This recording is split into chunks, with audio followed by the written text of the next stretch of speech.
ফেডারেশনের সঙ্গে আমি নিজে কথা বলেছি। কবাডি ফেডারেশনের লোক পাঠিয়েছে, আসামের যিনি সেক্রেটারি না, উনি কোচ, ওনাকে অবজারভার করে পাঠিয়েছে।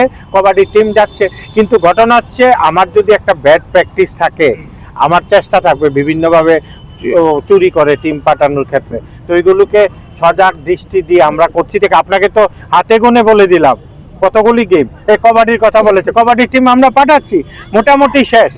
এখন আর এক দুইটা ফাঁক করে পাঠিয়ে দেয়।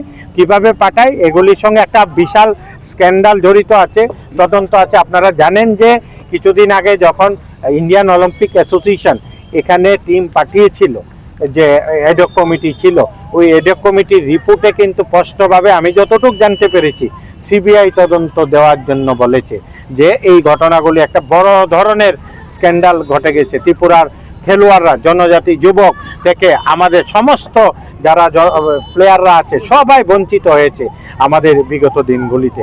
তার জন্য আমরা চেষ্টা করে যাচ্ছি।